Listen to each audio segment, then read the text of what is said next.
Assalamualaikum warahmatullahi wabarakatuh.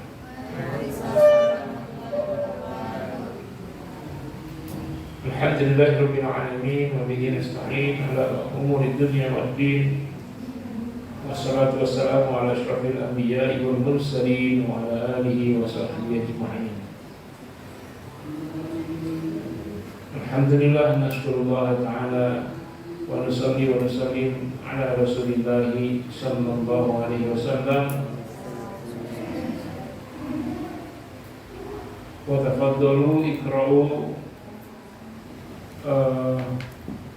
min kitab fi sunnah tahta al-mawdu' ma la yanqudul wudu'. Al-mawdu' ma la yanqudul wudu'. Wa bahasna awalan minhu lamsul mar'ati biduni haid. Wasani, jadi lamsul mar'ati biduni haid, menyentuh istri tanpa ada alas itu tidak membatalkan wudu. Menurut kitab ini berdasarkan hadis-hadis sahih dari Imam Bukhari Muslim ketika baik Ibunda Aisyah radhiyallahu anha lagi tidur disentuh Nabi atau Nabi sedang sholat disentuh oleh Ibunda Aisyah. Bahkan kesaksian dari Ibunda Aisyah sendiri dalam hadis yang lain bahwa Rasul mencium kening istrinya, bukan satu, ba'dha nisaihi. Berarti nisa jamak dari mar'ah, bisa dua, bisa tiga atau lebih. Sebelum sholat, ya. Nah, itu nanti wilayahnya khilafiyah. Jadi kalau ada yang berbeda pendapat lalu mengatakan batal wudu, tidak usah ribut. Aula mastumun nisa, jadi ayat itu. Ada baca aula mastumun nisa, ada baca aula mastumun nisa.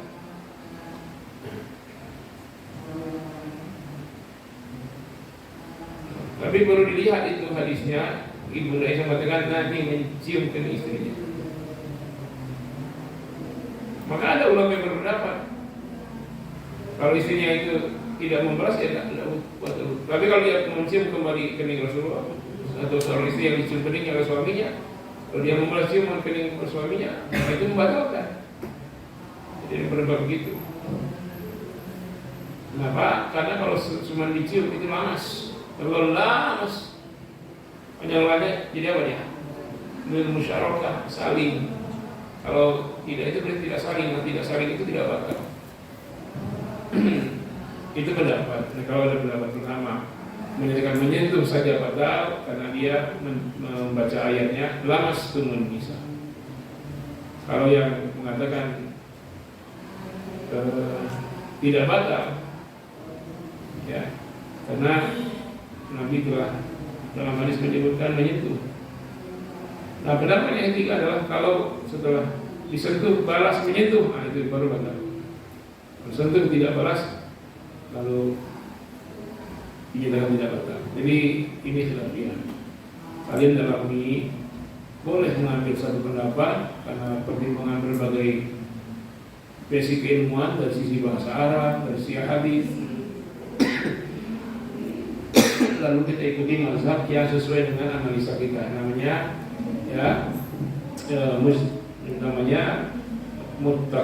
taklid muttabi, ya.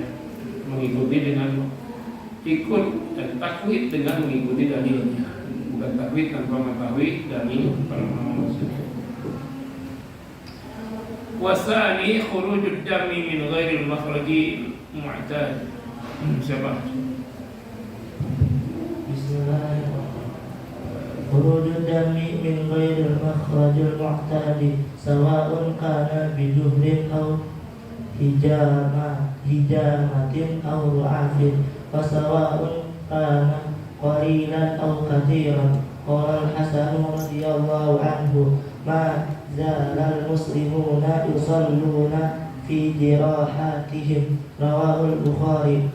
Wa qala wa asara ibnu Umar radhiyallahu anhuma batratan wa kharaja minha damu falam yatawadda wa ba'saqa ibnu Abi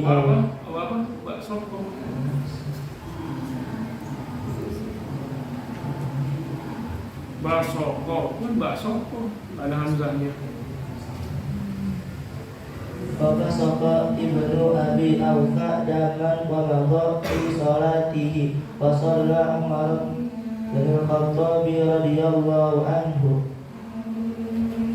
wajarhu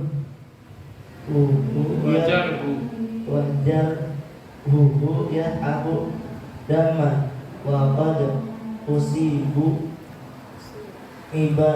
Usibu kamu bacakan apa? Saya ya. Kayaknya itu bukan karena sering mudhari, huruf asli bukan itu. Kayaknya itu majhul. Ya kan? Musibah, bukan musibu. Dia fil madhi tapi majhul. Faqad usiba.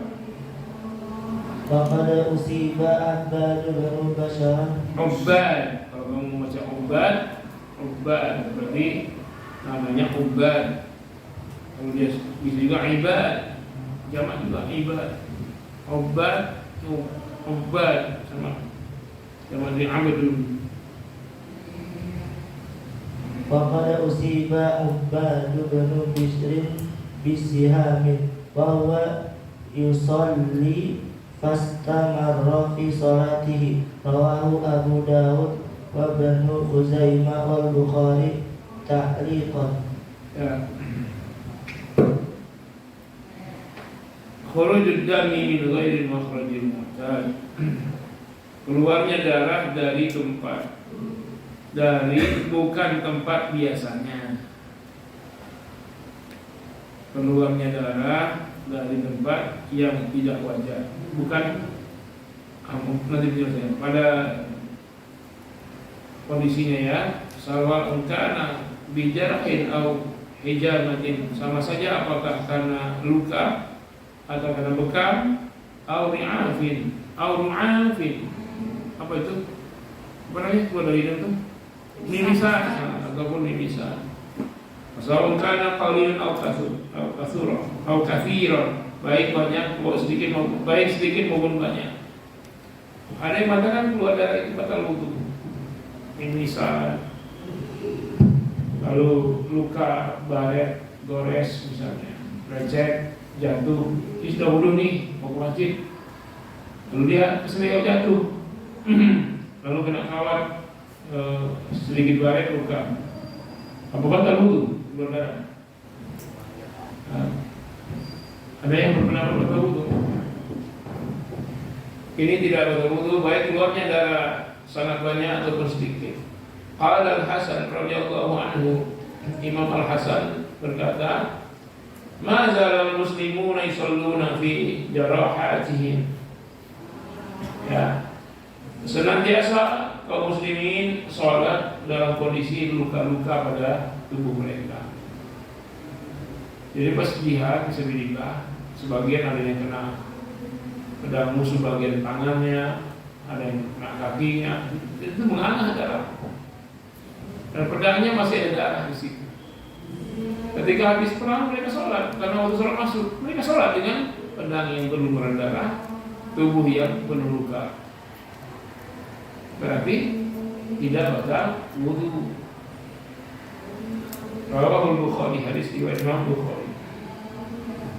Kalau tadi dikatakan karena perang atau jihad, sengaja pun seperti ini. Hadis berikutnya, waqala, dan dia berkata lagi Imam Al-Hasan ya, wa'assara Ibnu Umar radhiyallahu anhu basrah bisul.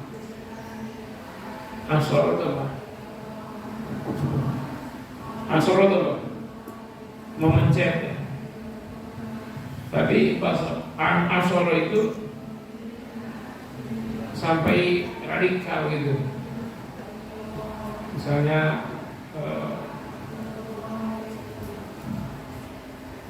jadi ain sotro itu memilih, memencet dengan memilih,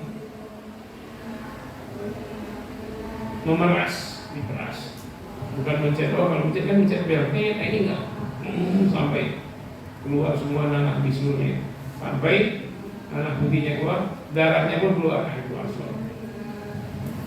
Ibnu Umar memencet, Ibnu Umar radhiyallahu anhuma memencet basratan bisul wa kharaja minha damma lalu damu, darah keluar dari bisul tersebut.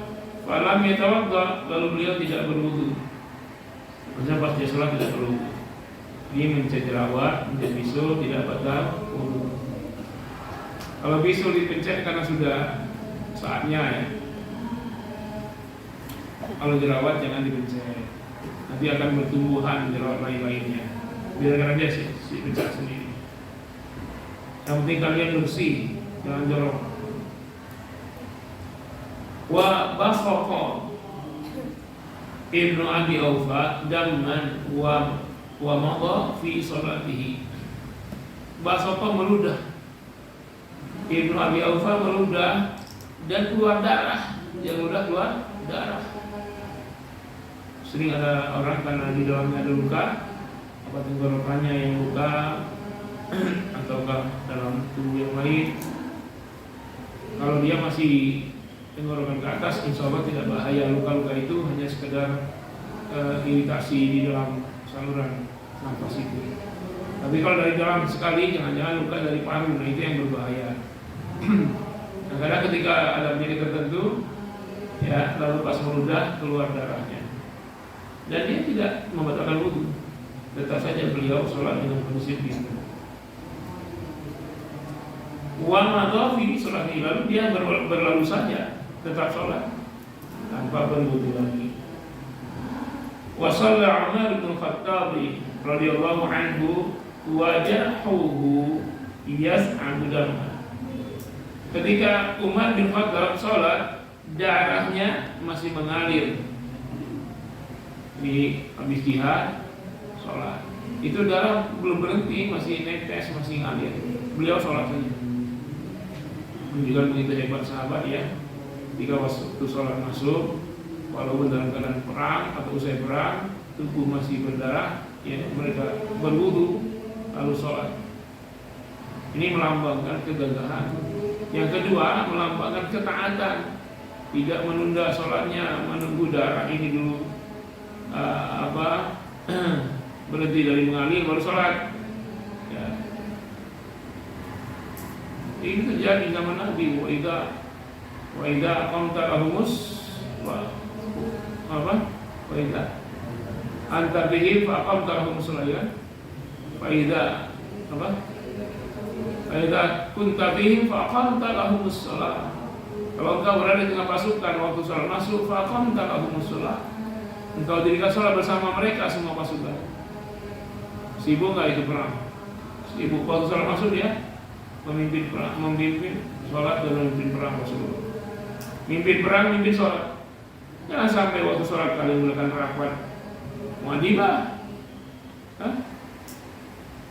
Kalau saya lagi haid, nggak ada peduli kalian haid jam sholat. Masa semua muadibah haid? Pasti ada yang tidak kan sholat. Karena bukan soal kaliannya, soal fungsi kalian. Sekalipun muadzibnya haid, mengatur santri yang sholat, tolong bantu. Jangan pakai itu rapat. Nabi saja lagi sholat, lagi perang saja sholat berjamaah. Umar saja darahnya mengalir, baru saja selesai perang, ya sholat masuk, sholat tidak ditunda, tidak menunggu-nunggu, berjamaah.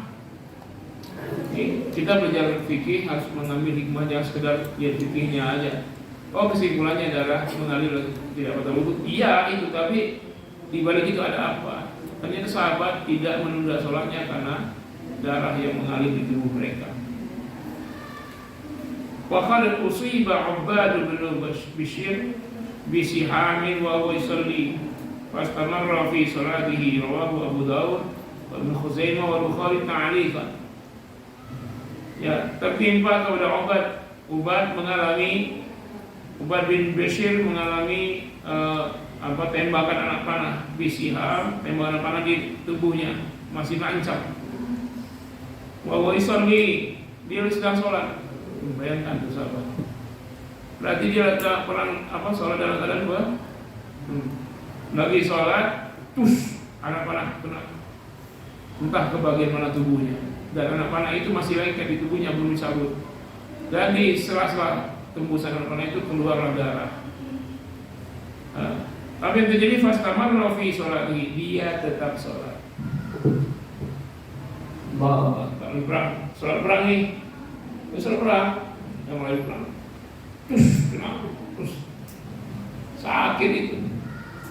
Kalian tentu seperti betul sakit, panah, nancap, apa di tangan, apa di paha. Beliau lagi sholat, tetap lanjutin sholat sampai selesai. Tapi ini sholat perang, bukan sholat biasa. Kalau sholat biasa kan gak dijaga. Sholat perang itu sebagian jaga, sebagian sholat, yang sholat itu masih bisa aman sampai selesai walaupun kena anak panah.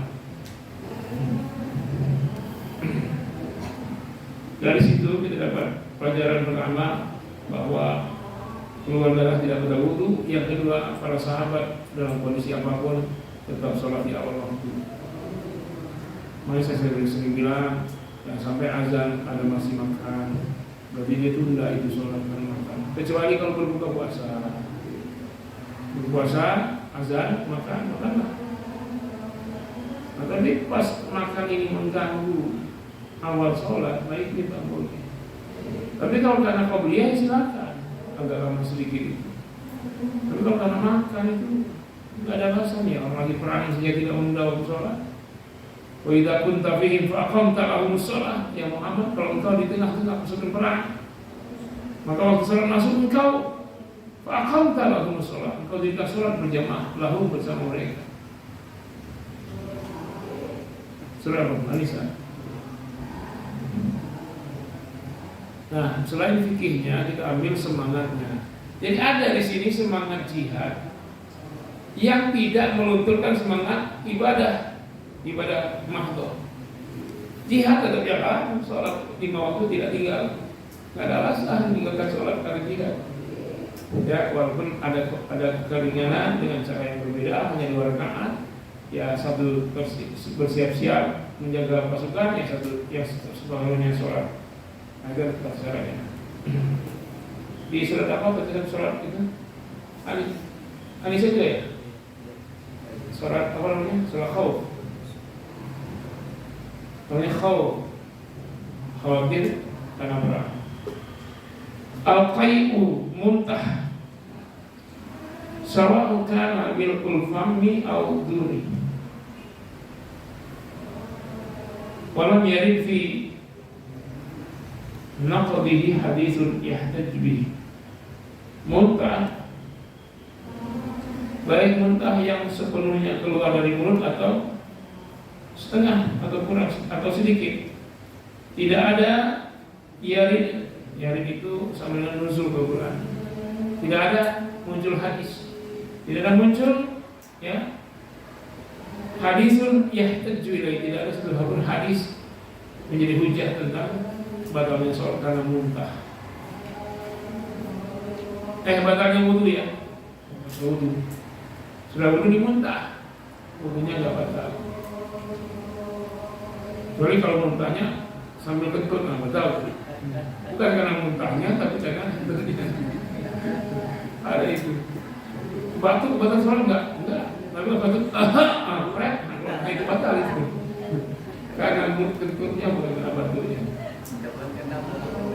Pertama, menyentuh perempuan tanpa menyentuh istri, jangan menyentuh perempuan, menyentuh istri tanpa. Yang kedua, keluar darah dari anggota tubuh tidak batal. Yang ketiga, muntah. Yang keempat, aklul lahmil ibil.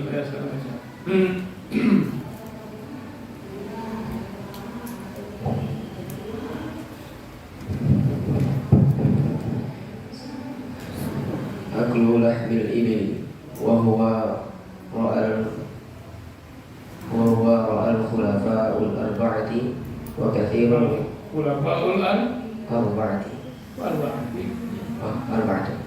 وهو رأى الخلفاء الأربعة وكثير من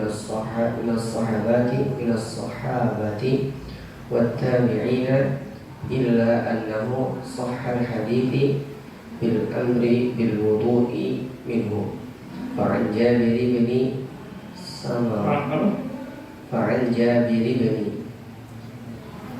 سمرة رضي الله عنه أن رجلا سأل رسول الله صلى الله عليه وسلم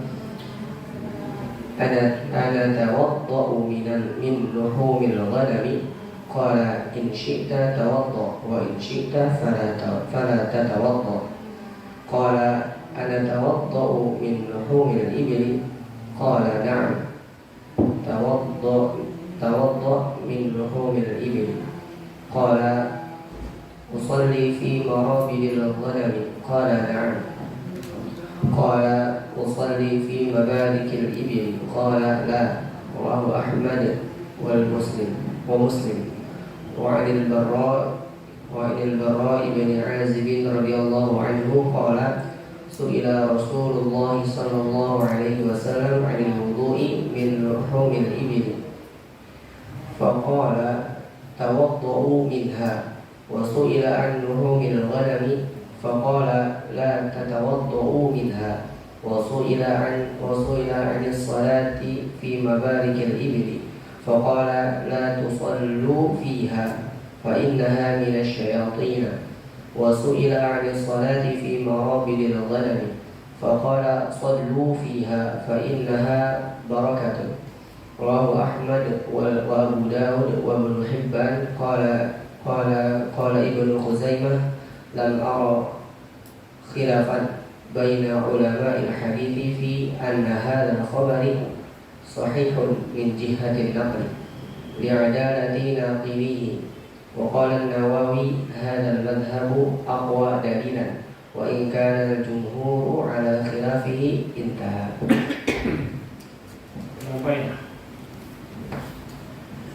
Sekarang yang dikatakan membatalkan wudhu ternyata tidak, yaitu aklul lahmil ibil, makan daging onta. Sebagian mengatakan batal wudhu, tetapi ya, yang mengatakan ini tidak batal adalah wa ra'al khulafaul arba'ah, pendapat 4 khalifah, yaitu Abu Bakar, Umar, Utsman, Ali, bahwa makan daging unta tidak membatalkan apa? Sabila? Tidak membatalkan apa?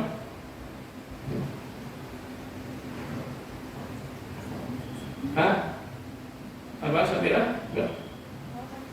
Tidak.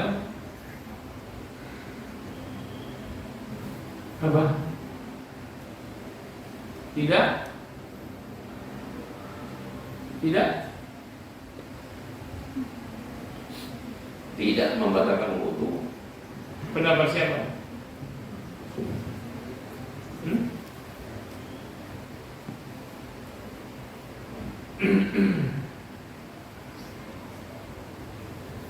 Dari pendapat Khulafaur Rasyidin, Abu Bakar, Umar, Utsman, Ali, bahwa makan daging unta tidak membatalkan wudu.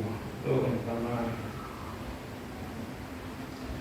Yang kedua, mayoritas sahabat berpendapat sama dengan Khulafaur Rasyidin wa katsirun minas sahabat. Wa tabi'in, dan tabi'in juga berpendapat seperti itu.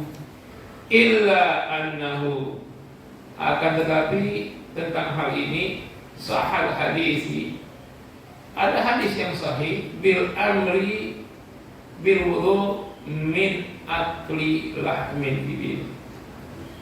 Ada hadis yang sahih memerintahkan untuk wudu dari karena makan daging onta. Minhu itu maksudnya min akli lahmin ibil. Nah, itu gimana kita coba? Sahabat-sahabat Khulafaur Rasyidin, mayoritas sahabat yang lain, para tabi'in menyatakan makan daging onta tidak membatalkan wudu. Tapi ada hadis yang menyatakan batal, bukan batal, tidak menyebutkan batal, tapi menyuruh untuk berwudu dari setelah makan daging onta. Apakah para Khulafaur Rasyidin bertentangan dengan hadis Nabi? Ini perlu analisa ini. Kalau orang langsung menyimpulkan berarti dalam hadis batal, kata Khulafaur tidak batal. Yang mana benar, Nabi atau Khulafaur? Nah, itu terlalu cepat membandingkan begitu. Kita akan lihat ya.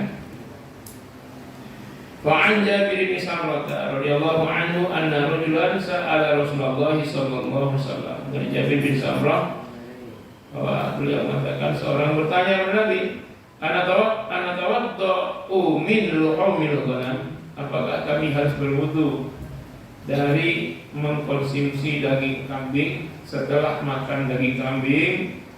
Qala Rasul menjawab, in syi'ta tawadda wa in syi'ta fala tatawadda. Kalau ingin berwudulah, kalau tidak ingin tidak usah berwudu. Artinya apa? Dia tetap dalam keadaan wudu. Artinya makan daging kambing tidak membatalkan wudu. Tapi kenapa Nabi bilang in syi'ta tawadda? Kalau ingin ya silakan wudu. Artinya siapapun dalam kondisi wudu, kalau mau berwudu lagi ya silakan. Kalau enggak ya enggak apa-apa. Kalau ada kelapangan waktu, ya berwudu lagi. Setelah itu, sholat sunnah 2 rakaat. Misalnya antara maghrib dan isya, nggak ada kerjaan, menunggu waktu isya, pas menjelang azan, kayaknya ada nggak waktu ini, berwudu lagi, walaupun masih ada wudu. Atau kalau mau dimanfaatkan menjawab azan, lalu berdoa setelah azan, sholat qobliyah, maka tidak usah berwudu. Lapang waktu kita kan, silakan. Itu pilihan. Jadi tajdidul wudu, memperbarui wudu setelah kita tidak batal, itu sunnah. Ya, kira? Iya kitabnya. Dari hadis itu ya. Qala, lalu dia bertanya lagi, siapa? Jabir bin Samurah. Ana tawadda'u min luhumil ibil, apakah kami harus berwudu setelah makan daging unta? Kalau saya artikan harus jadi masalah ya.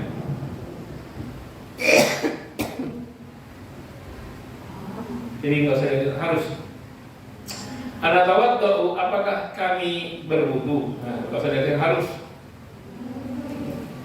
Apakah kami berwudu setelah makan daging unta? Qala Rasulullah SAW, na'am, yes. Tawadda' min luhumil ibil. Berwudulah setelah makan daging unta. Perintah Nabi begitu bicara, berwudulah setelah makan daging unta. Apakah bisa diartikan bahwa dia telah batal wudunya, lalu dia harus berwudu sebelum sholat? Nah, inilah menjadi khilafiyah dalam penafsiran hadis. Qala, lalu dia bertanya lagi, usolli fi marabidil ghanam, apakah saya boleh sholat di kandang kambing? Marabid itu kandang, tempat kambing itu istirahat lalu dia mengunyah makanannya. Kalau na'am, boleh sholat di situ. Nah, kalau kita lagi ternak kambing, cuman mana bagian kotor jauhi, bersihin dulu, taruhlah karpet, taruhlah sejadah yang bersih. Boleh saja. Kalau dia bertanya lagi, usolli fi mabarikil ibil, apakah saya boleh sholat di kandang unta? Ya, jadi mabarik itu tempat unta itu kan kalau makan dia simpan dulu di perutnya. Nanti kalau sudah duduk-duduk itu dipunya di mama kayak sapi, mama biak yang ada di baru ditelan. Boleh nggak sholat di sekitar kandang unta? Kalau Rasul menjawab, lah, tak boleh. Bukan tak, jangan atau tidak. Rawi Ahmad wa Muslim. Nanti kita jelaskan ya. Wa 'anil Barra'i bin 'Azib radhiyallahu anhu qala, su'ila Rasulullah sallallahu alaihi wasallam 'anil wudu'i min luhumil ibil. Ya, dari Barra' bin 'Azib bahwa Rasul ditanya tentang wudu setelah makan daging unta. Faqala, maka beliau menjawab, tawadda'u minha, berwudulah karenanya. Nabi menyuruh berwudu karenanya. Wa su'ila 'an luhumil ghanam, lalu ditanya tentang setelah makan daging kambing. Faqala, Rasul menjawab, la tatawadda'u minha, Kalau usah berwudu, janganlah berwudu karena makan daging kambing kalau mau sholat. Wasulah ani sholati fi mabarikil ibil. Bagaimana sholat di kandang onta? Faqala la tusallu fiha, jangan sholat di sana. Fa innaha minasyaitan. Karena kandang onta itu banyak setan bersarang.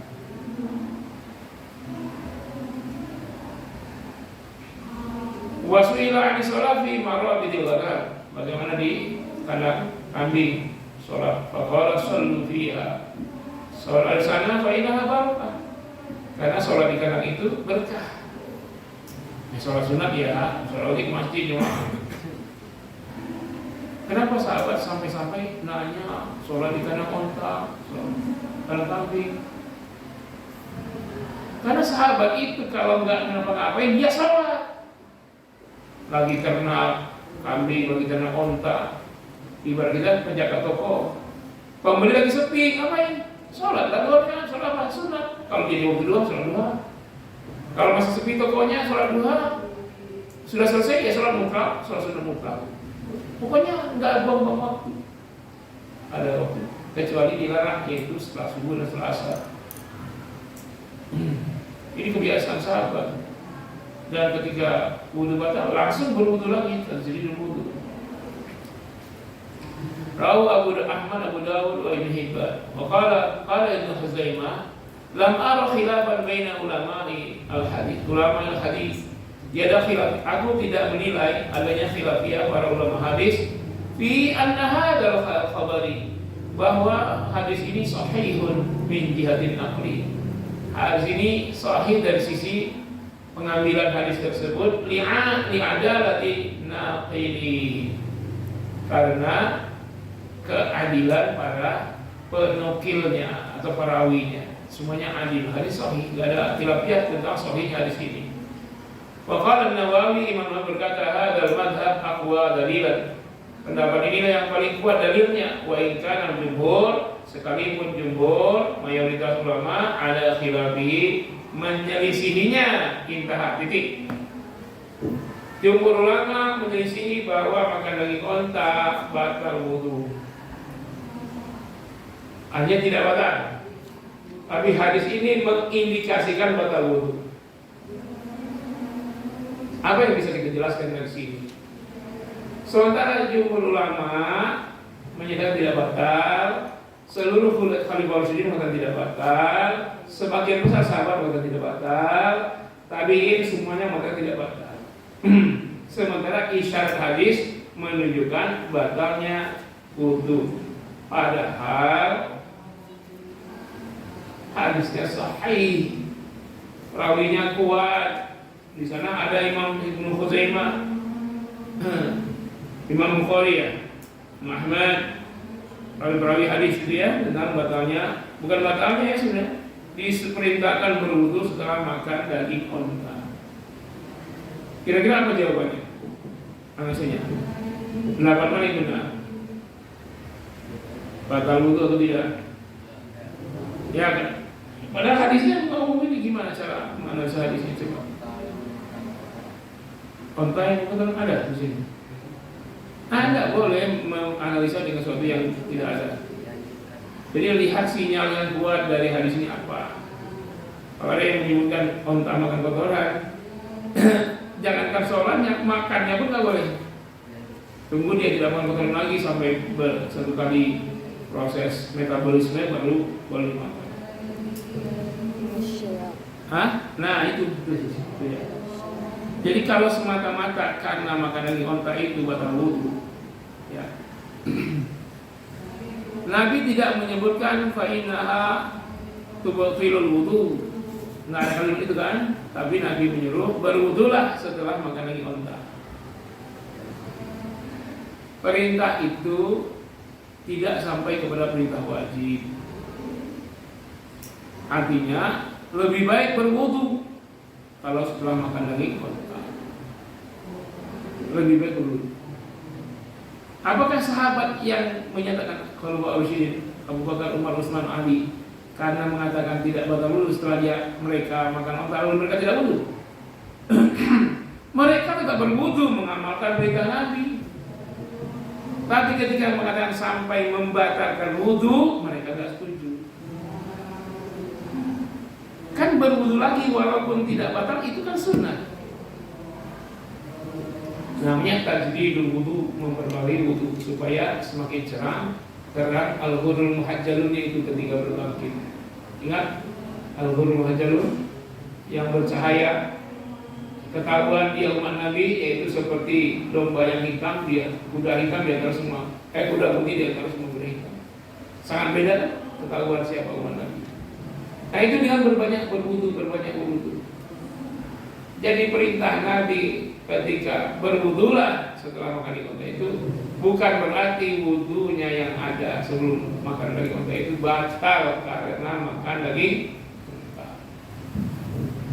Karena yang dibahas soal unta ini bukan hanya makan dagingnya.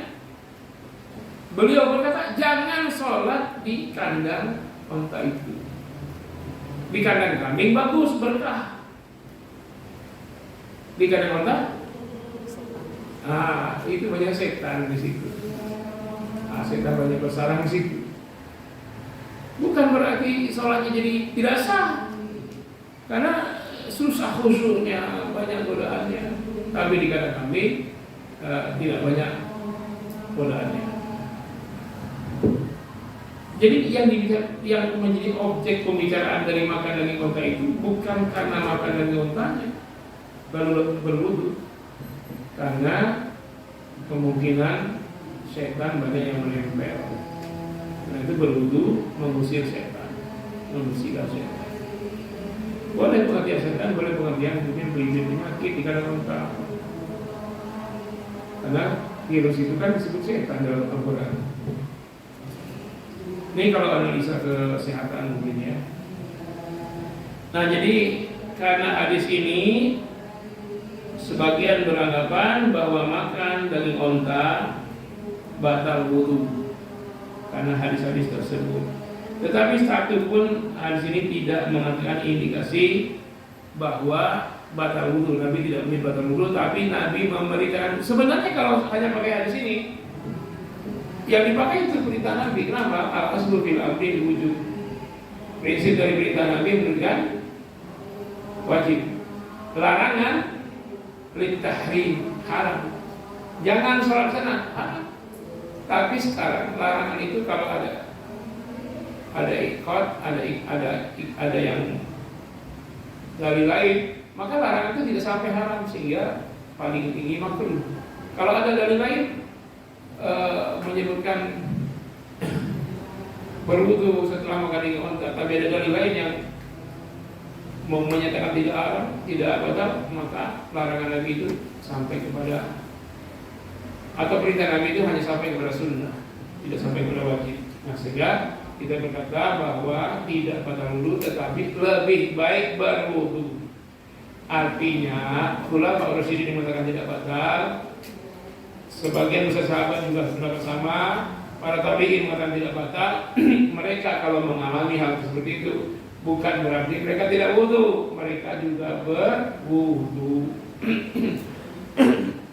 Sama dengan pendapat Imam Syafi'i menyapu kepala. Cukup sebagian terkena air dari kepala sudah memenuhi kewajiban rukun menyapu kepala. Lalu kita tanya, apakah Imam Syafi'i begitu cara berwudunya?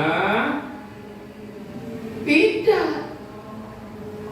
Kalau mengambil air, nyapu kepala, airnya dibersihkan, kalau kena 3 lembar lebih, ini sudah memenuhi untuk perintah uang sahabi ru'usikum menurut Imam Syafi'i.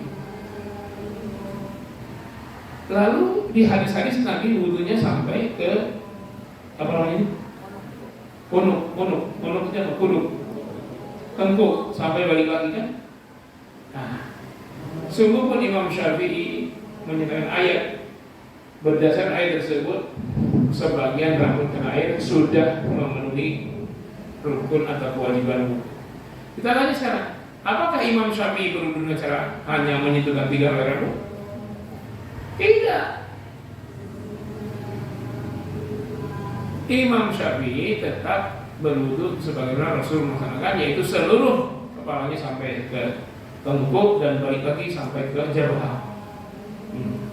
Saya nggak mau praktekin karena rambut saya lagi rapi-rapinya. Ya, kalau saya balikin jadi kayak rambut tak beraturan.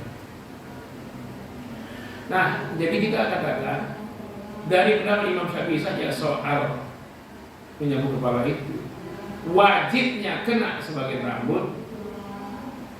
Kalau dia menyapu kepala dengan keseluruhan, berarti mazhab Syafi'i berdasarkan mazhab Syafi'iyah yang melakukan wudu dengan cara begitu dapat bonus. Apa bonusnya? Mengenai sebagian rambut di kepala dapat hadiah pahala pokok, yaitu pahala wajib. Lalu lebihnya dari sebagian kepala itu sampai ke kuduk lalu balik lagi itu dapat sunnah. Jadi mengamalkan menyapu kepala dengan keseluruhan sampai bolak-balik itu mazhab Syafi'i juga. Siapa yang mengamalkan seperti itu dapat 2 pahala, pahala wajib dan pahala sunnah. Tapi siapa yang cuma kena sebagian, dia hanya dapat pahala wajib, tidak dapat sunnah. Jadi sebenarnya siapa yang ngaku mazhab Syafi'i, maka berwudunya menyeluruh begitu. Nah, sekarang apa faedahnya pendapat Imam Syafi'i dengan sebagian cukup? Nah, itulah hebatnya kecerdasan Imam Syafi'i. Kalian sekarang ada di Indonesia, daerah tropis. Kalau kalian berwudu dengan air disapu ke kepala, kena kulit sebagian air, no what. Kenapa? Panas, suhu 30. Lalu kan dapat tugas ngajar di Eropa, di Rusia musim es, suhu di bawah -2. Lalu kalian pakai cara berwudu begini, sakit kalian. Kalau air itu mengenai kepala, itu seperti ditusuk-tusuk jarum kepalanya. Nah, pakailah mazhab Syafi'i. Ketika di suhu yang sangat dingin, ya, maka sapulah kepala, bersihkan airnya, jangan digenangin, dibuang. Nah, cukup. Itu hebatnya para ulama kita dulu. Hal yang mungkin tak terpikirkan orang saat itu, mereka sudah simpulkan. Jadi bukan untuk dipertentangkan ini Hanafi, ini Syafi'i, kita musuhan ya. Bukan. Kita bersyukur ada perbedaan pendapat itu. Ketika kondisi bumi ini berubah dari biasanya, kita bisa tetap beramal dan amal kita tetap ada dalil dan landasannya. Sama kayak begini, kenapa Khulafaur Rasyidin mengatakan tidak batal? Karena Nabi tidak menyebut batal, ada larangan yang tidak sampai berharam di situ. Jangan sholat di situ karena itu karena setan. Nah, kan tempat setannya itu bukan karena batal wudunya. Walaupun diperintahkan oleh Nabi setelah makan dengan unta berwudulah, oke ya? Itu ketika dikatakan ditanyakan makan, ketika ditanyakan sholat, ya, jangan sholat di sana karena itu sarang setan. Bukan begini, jangan sholat di sana karena wudumu sudah batal. Tidak begitu. Ini kecerdasan para ulama, para Khulafaur Rasyidin. Tapi prakteknya bagaimana? Apakah para ulama tidak wudu? Jangan suuzon. Kalau mereka makan daging unta, mereka berwudu. Sebagaimana Imam Syafi'i berpendapat sebagian kepala cukup, tapi prakteknya bagaimana? Ketika menyapu kepala, beliau keseluruhan kepala. Paham tidak? Artinya apa untuk sholat di kandang unta? Sekiranya kita di kandang unta, tahu-tahu banjir semua, kecuali kandang untanya. Waktu sholat masuk gimana nih? Ini masalah di atas air. Ini kandang kita agak tinggi nih, di blur dengan semen. Ada kan kadang-kadang begitu. Untuk tumpahan tai sapinya bagian sini, untuk nasi bahan bagian sini, bisa dibersihin tuh. Waktu sholat belum masuk, banjir belum kering, kandang kita tinggi, unta kita bersama kita. Lalu waktu sholat masuk, karena ada hadis ini tidak boleh sholat itu, jadi haram. Nah, karena tidak mengindikasikan haram, tapi hanya larangan, berarti sholat di sana makruh. Sebaiknya jangan sholat di sana. Tapi kalau kondisi kayak tadi, banjir belum kering, hanya karena unta itu yang kering, maka sholatlah di situ, carilah tempat yang paling bersih. Karena kalaupun itu karena onta, karena tempat setan itu tidak terlalu suka tempat bersih, maka bersihkan dulu dari kotoran onta, dari bau-bau dan dari bekas-bekas sisa rumput, sisa makanan onta. Nah inilah kecerdasan analisa dalam khilafiyah. Jangan pakai khilafiyah itu untuk gontok-gontokan. Jangan selalu berkata kalau saya benar pasti saya benar, yang lain pasti salah. Saya benar pendapat saya, tapi berpotensi salah. Dia benar pendapat dia menurut dia. Atau kita berkata pendapat dia salah, tapi masih ada potensi benar karena dia bukan masalah akidah. Dengar, kebenaran masalah ibadah itu bukan 100%. Jadi kita beramal sekarang nih, saya tidak mundur, saya yakin tidak mundur syukur dengan keyakinan pendapat saya benar, tetapi ada peluang salah. Yang benar itu namanya salah, tapi ada kemungkinan peluang benar. Karena bukan akidah ini. Sehingga kita saling menghargai ketika berbeda masalah fikih. Nah kalau orang semata-mata menganalisa hadis ini mengatakan batal wudu, wajib hukumnya berwudu lagi. Kenapa? Dia hanya lihat hadis ini. Ternyata ini pun dibaca oleh sahabat. Mungkin mereka mendengar langsung ini. Tidak mungkin Abu Bakar nggak tahu hadis ini. Umar, Ali, Utsman, tabi'in, mayoritas sahabat, mayoritas sahabat pasti tahu. Tapi kalau mereka tidak mengatakan batal wudu, ya karena indikatornya tidak sampai kepada haramnya, hanya makruh. Nah akhirnya, tapi kalau tanya bagaimana praktek para sahabat, maka kita berhusnuzon. Kalau mereka makan daging onta, mestilah mereka berwudu sebelum sholat. Walaupun mereka tidak mengatakan tidak sampai kepada batal setelah makan daging onta. Nah ini ketika dapat orang-orang yang berselisih, Anda bisa jelaskan seperti analisa itu. Empat ya. Satu, lamsul mar'ah biduni haid. Dua, khurujud damin ghairil makhraj. Tiga, al-khaid. Empat, akullah min.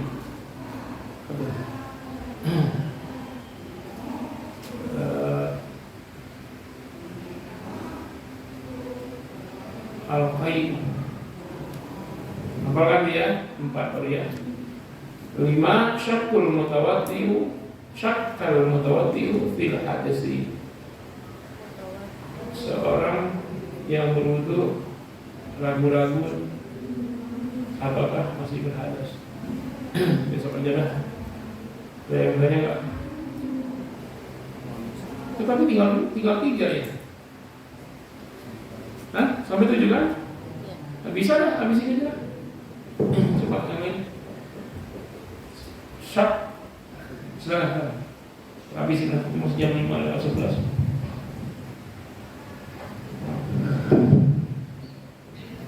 Syakkul mutawaddi'in fil hadasi.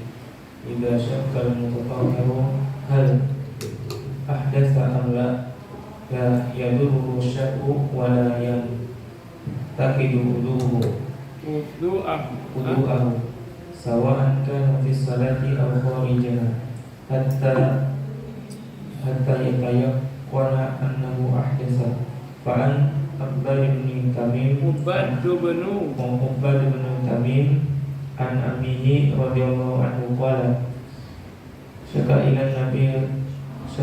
nabi sallallahu alaihi wasallam ar-rajulu yukhayyalu ilayhi annahu yajidu syai'an fi shalah qala la yansarif hatta yasma' sautan aw yajida rihan wa al-jama'a ila Tirmidzi wa Nabi Hurairah radhiyallahu anhu an Nabi sallallahu alaihi wasallam qala idza wajada ahadukum fi batnihi syai'an fa ashkala alaihi akhraja minhu syai'un am la fala yakhruju min al-masjid hatta yasma' sawtan aw yajida rihan rawahu Muslim wa Abu Dawud wa Tirmidzi wa laysa al-muradu khususan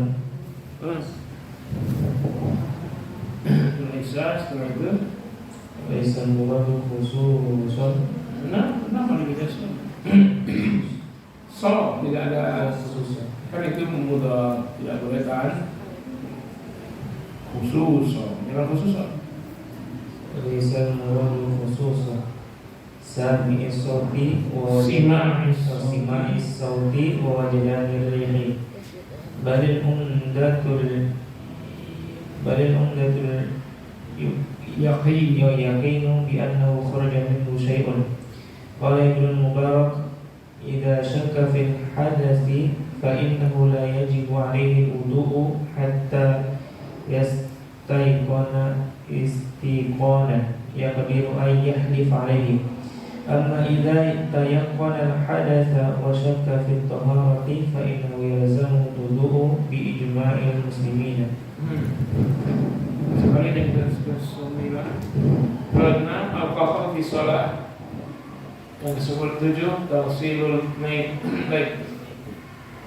Yang diduga batal wudu pada enggak. Yang pertama, kondisi ragu, syakul mutawaddi atau syakkal mutawaddi'u fil hadathi. Seorang yang berwudu ragu dengan hadas, apakah sudah hadas atau masih suci. Idza syakkal mutatahhiru, kalau orang yang suci ragu, hal ahdatsa amla, apakah dia sudah berhadas atau belum berhadas, masih suci. La yadurru syak.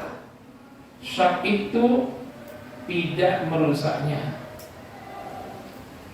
Saya ragu nih, masih ada wudu atau sudah ketutup ya. Maka yang dipakai adalah kondisi sebelum ragu. Kondisi sebelum ragu dia tahirun atau hadasun? Tahirun kan? Kan ragu.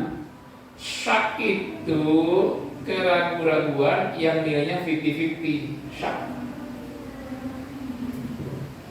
50% yakin masih wudu, 50% sudah batal wudu. Nah, syak yang diambil kondisi sebelumnya apa? Dia belum berwudu.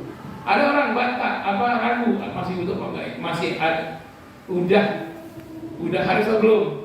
Tapi dia lupa dan dia tidak ingat dia sudah wudu atau belum. Nah, berarti sebelumnya dia tidak wudu, berarti dia dalam kondisi hadas. Ya, yang dilihat kondisi sebelum syak.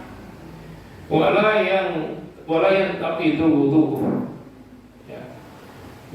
Jadi wala yang taqidu wudu'ahu, dan tidak membatalkan wudunya.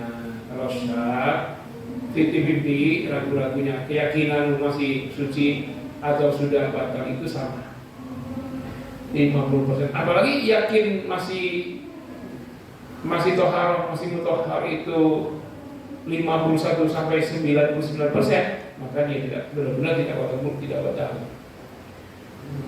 Sawa'an kana fi sholati au kharijiha. Sama saja apakah dalam sholat atau di luar sholat. Lagi sholat syak, di luar sholat syak, ya. Lagi sholat syak ini. Kayaknya ada pergerakan di dalam perut. Tapi ragu apakah sudah atau belum. Ragu ya, pergerakannya ada. Maka itu syak. Jangan dibatalkan dulu. Ya. Hatta yatayaqqana annahu ahdatsa.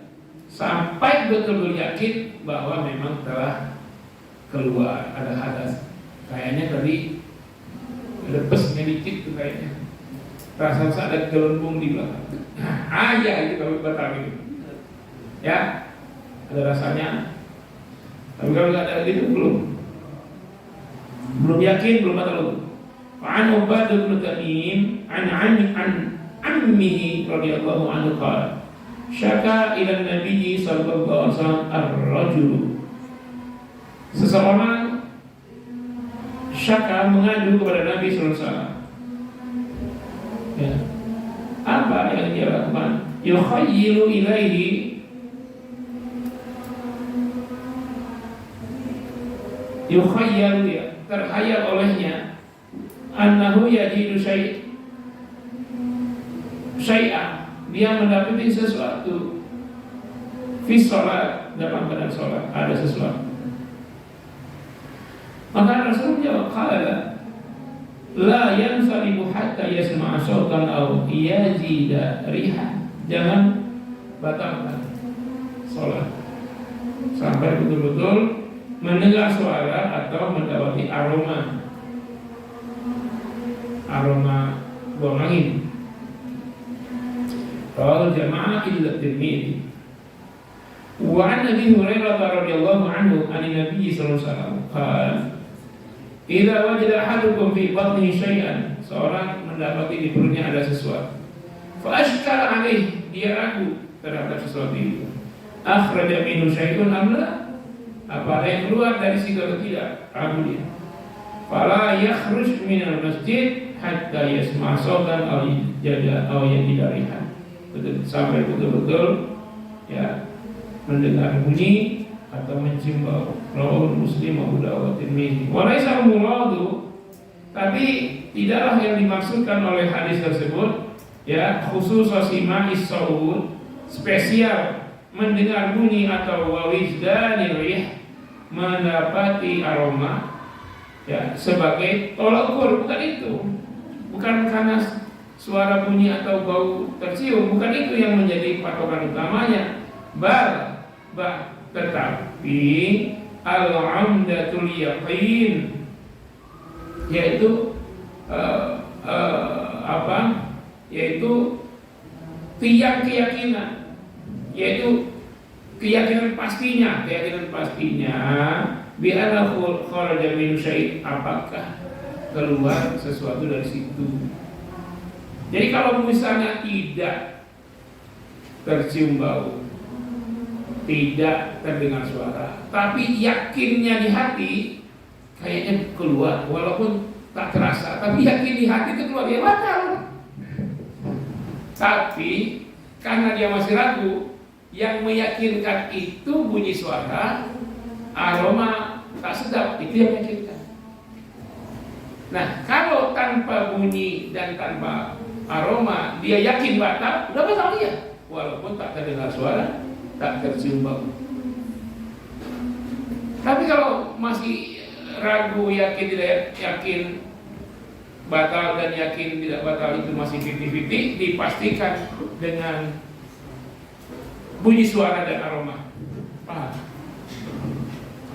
Kalau keyakinan itu kalau bisa ukur dalam diri kalian, saya yakin tidak batal 50%, saya yakin batal 50%, maka menjadi penentunya aroma kentut dan suaranya atau suaranya. Tapi kalau keyakinan kalian batalnya 51%, keyakinan tidak batalnya 49% ke bawah, maka tadi saya bilang apa, 50%, 51 yakin ya, yakin batal ya? Maka batal walaupun tidak ada suara, walaupun tidak ada bau. Tapi kalau di hati kalian yakin tidak batalnya 51% atau lebih sampai 99, dan yakin tidak, yang yakin batalnya 49 ke bawah, maka tidak batal. Paham? Tapi kalau kalian yakin tidak batalnya 99%, tapi ada bau dan suara, batal. Itu ya, paham? Masa sudah bunyi prot, baunya kayak jengkol, duren, lalu yakin tidak batal? Itu bohong kali di sini. Nggak batal. Itu. Ada receh-recehnya lagi. Sari. Kalau sudah begitu Pak. Qala Ibnu Mubarak idza syakka fil hadathi fa innahu la yajibu alaihi wudu hatta yastaiqina istiqanan. Ya, apabila dia ragu apakah dia berhadas, maka dia tidak wajib berwudu sampai dia yakin istiqanan, seyakinnya.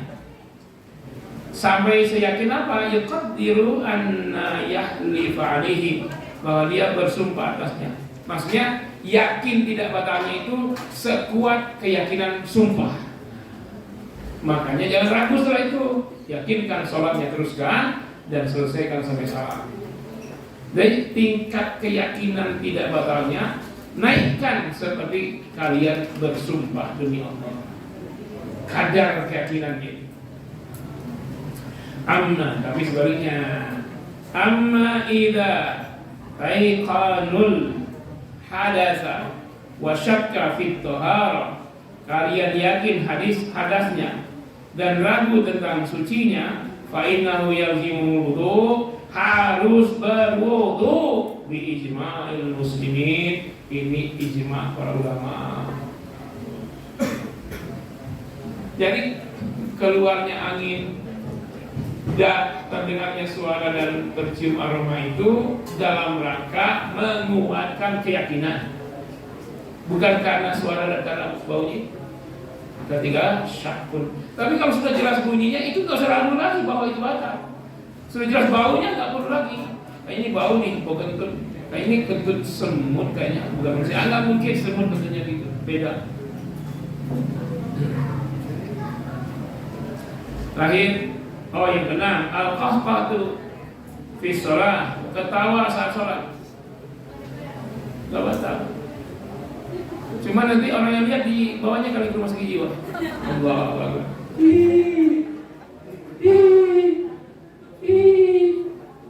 Gimana kalau udah begitu? Allahu Akbar. Imam lagi baca.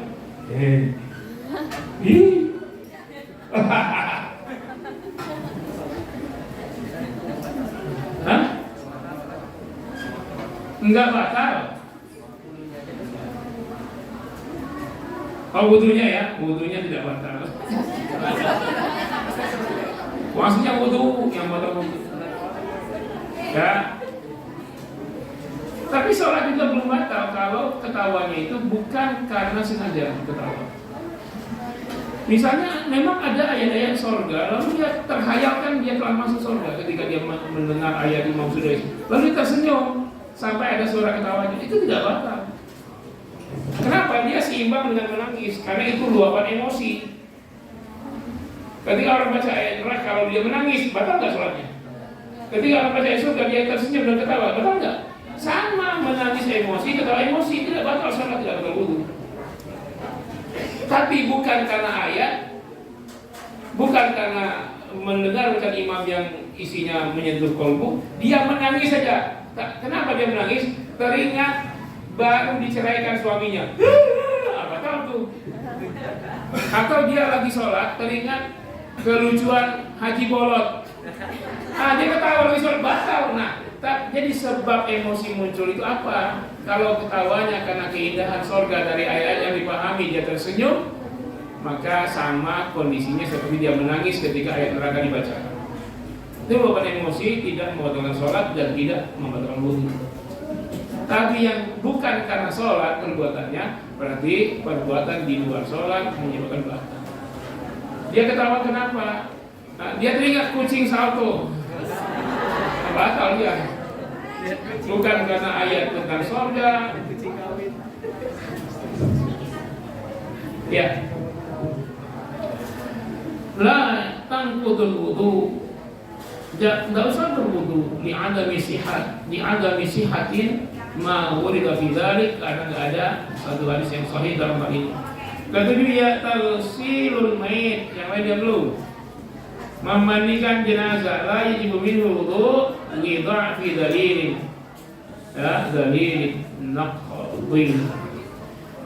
Yaitu tidak wajibnya wudu bagi orang yang setelah memandikan jenazah karena lemahnya atau dhaifnya hadis tentang ini, tentang batalnya bagi orang yang memandikan jenazah.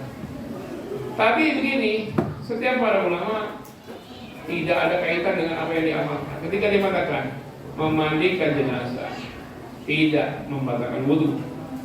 Tapi kalau orang yang memandikan jenazah secara ulama, ketika dia masuk dia berwudu dulu. Kenapa? Tidak ada halangan bagi orang yang belum berhadas untuk berwudu lagi kan? Nah, sama halnya dengan tadi sholat di kandang onta, dia berwudu dulu. Sama dengan makan daging onta, walaupun ada dia paham tidak batal, tapi dia berwudu itu pada saat. Sama dengan Imam Syafi'i ketika mengatakan wajibnya menyapu kepala sebagian rambut, tapi praktiknya beliau menyapu seluruh kepala. Tapi kalau Imam Syafi'i diundang ceramah di Eropa, di Jerman suhu 0 derajat Celcius, maka beliau makan itu. Tapi ketika beliau balik ke Irak dengan suasana panas dan Irak lagi dibom Amerika, kalau beliau masih hidup sampai sekarang, mesti dia akan sapu kepala dengan keseluruhan karena panas.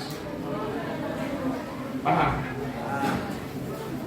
Ada negara yang saya sampaikan, ya, dihafalkan ya, yang dianggap membatalkan wudu ternyata tidak. Pertama, lamsul marati biduni haid. Asani khurujud dam min ghairi makhraj. Yang ketiga, al-qai ya tabattaqul lahmil ibil. Yang kelima, syakul mutawaddi.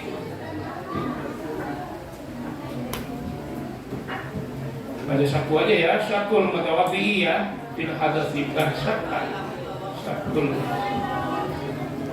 Kemudian al-qahqah fi shalah, tagsilul mayt. Nah, itu 7 kalian apa? Lam la kho al asyakota.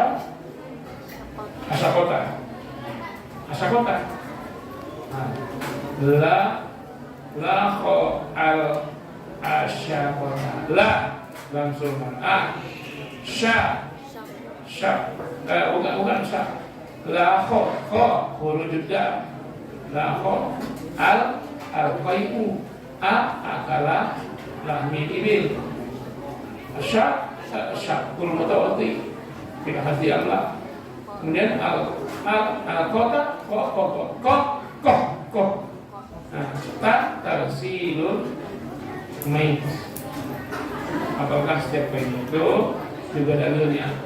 Jadi ketika antum ceramah, orang tanya, bisa jawab dan bisa dipertanggungjawabkan dengan dalil. Ya, bukan sekali. Apa di? Kasih mic. Yang lain diam dulu, nih.